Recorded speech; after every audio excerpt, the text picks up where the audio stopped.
Hello dear students, welcome to SOE updates. आज के video में मैं आप लोगों के साथ चर्चा करने वाली हूँ CMMSS क्या है। इससे पहले भी मैं ऑलरेडी इस पर वीडियो बना चुकी हूँ चैनल पे। अगर अभी तक आप नहीं देखे तो उस वीडियो को भी देख सकते हैं। बट आप जैसा कि थंबनेल में देख पा रहे हैं कि इसमें आज हम लोग इन टॉपिक पर बात करेंगे कि CMMS क्या है, CMMSS क्या है, कौन कौन इसको भर सकता है। सबसे ज़्यादा जो सवाल कमेंट्स आ रहे हैं कि कौन इसे भर सकता है, कौन कौन, जो कि मैं ऑलरेडी बताई हूँ, फिर भी और एक बार मैं रिपीट कर दूंगी। किसको कितना छूट मिलेगा, क्या डॉक्यूमेंट चाहिए, कितना मार्क्स चाहिए, तो इन सभी टॉपिक्स पे। तो सबसे पहला आज का टॉपिक यही है कि CMMSS क्या है।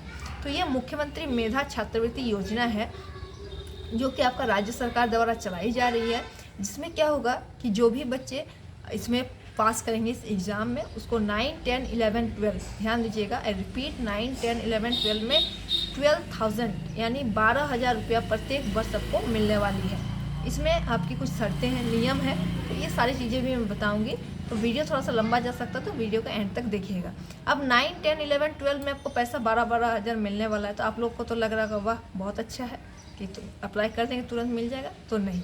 इसमें आप जैसे अप्लाई कीजिएगा तो इसमें क्या होना चाहिए, आप क्लास 7th में जो पढ़ाई आप लोग कर रहे हैं उसमें आपका 55% मार्क्स होना अनिवार्य है। और क्लास 8 में आप रेगुलर जो है स्टूडेंट है, आप उसमें पढ़ाई कर रहे हो, तभी आप इसमें इस फॉर्म के लिए एलिजिबल है। बस इसमें एक चीज़, एक राहत मिल सकती है, क्योंकि छात्रवृत्ति की जितनी भी योजनाएं होती है उसमें साधारणतः क्या होता है आपका कि आय इनकम देखा जाता है आपका। बट इसमें वैसा कुछ नहीं है, इनकम को जज नहीं किया जाएगा, नहीं देखा जाएगा कोई भी इनकम हो आपका। लेकिन इसमें कुछ दूसरे शर्त है, वो मैं बताऊंगी आपको। तो एक चीज़ ध्यान में आप रखिएगा कि जो 9, 10, 11, 12 में आपको 4 साल जो है 12,000 रुपया करके मिलने वाला है। और कब जैसे कि मान लीजिए आप एग्ज़ाम पास कर गए, तो आप सोचिएगा कि एक बार पास करके पैसा आ गया तो हर साल हमको ऐसे मिलते रहेगा, नहीं, ऐसा नहीं होगा। आपको फिर रिन्यूअल करना होगा, हर साल आपको फॉर्म भरना पड़ेगा उसके लिए, तब जाकर आपको मिलेगा। और वो भी तब मिलेगा, सिर्फ फॉर्म भरने से नहीं मिलेगा।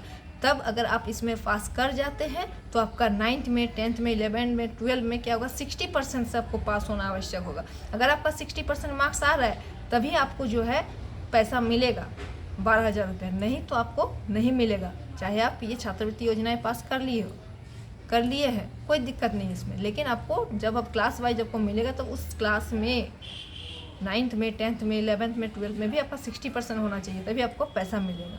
अब 60% मान लीजिए अब यहाँ पे हो जाता है, तब एक सवाल आ रहा है, क्या 12,000 ही मिलेगा सबको, जितने भी बच्चे क्वालिफाई करेंगे इसमें, और अगर उनका मार्क्स भी 60% आ रहा है तो क्या सभी को 12,000 मिलेंगे? तो नहीं।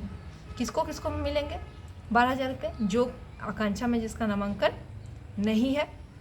दूसरा, जो आवासीय विद्यालय में नहीं पढ़ाई कर रहे हो, यानी कि आवासीय विद्यालय में क्या होता है, आपको फ्री ऑफ कॉस्ट बहुत सारी चीज़ें सुविधाएं मिलती है, जिस कारण क्या होता है, अगर उस कैटेगरी में बच्चे आ रहे हैं तो आपको उसका 50% मिलेगा। ठीक है, यानी 12,000 है तो 6,000 रुपये आपको मिलेगा, 12,000 रुपया नहीं मिलेगा अगर इन दो कैटेगरी के अंदर आप लोग आते हैं तो।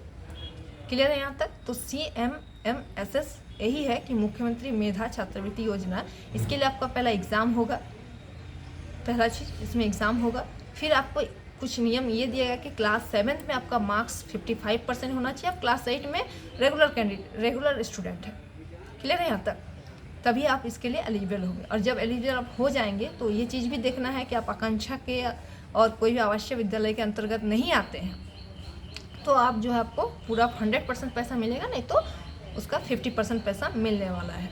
और कौन कौन से स्कूल में, जैसे मॉडल स्कूल में, प्रोजेक्ट स्कूल में, राजकृत जो भी अनुदानित स्कूल है, इन सभी स्कूल में, जो भी गैर स्कूल में, जो भी गैर आवासीय विद्यालय में जो पढ़ाई कर रहे हैं, इन सभी के लिए ये है। ठीक है ना? जो प्राइवेट स्कूलों में भी पढ़ रहे हैं वो सभी जो है इसको भर सकते हैं। बस जैक द्वारा एफिलिएशन होना चाहिए उसका, तब आप इसके लिए एलिजिबल है। तो क्या एसओई वाले भर सकते हैं? बिल्कुल भर सकते हैं, एसओई स्कूल के विद्यार्थी भी भर सकते हैं। तो मैं सारी चीज़ें बता चुकी हूँ, लेटर में भी आपको दिखाई हूँ, वो वीडियो भी आप जाकर देख सकते हैं। अब किसको कितना छूट मिलेगा, तो 55% जो है आपका जनरल कैटेगरी के OBC के लिए है, BC1 BC2 के लिए, बट SC ST के लिए और 5% एक्स्ट्रा उनको छूट मिलने वाली है। उसका 50% मार्क्स में ही हो जाएगा। आप लोग का 55% मार्क्स चाहिए किस में, 7th क्लास में, लेकिन SC ST के लिए जो है और जो 50% में हो जाएगा। बट 60% आपका जब आप एग्ज़ाम में पास कर जाते हो, फिर क्लास 9 के लिए अप्लाई करोगे, 10th के लिए, 11th के लिए, 12th के लिए स्कॉलरशिप का, तब आपका उसमें मार्क्स देखा जाएगा कि आपका 60% आप है कि नहीं है। क्लियर है यहाँ तक?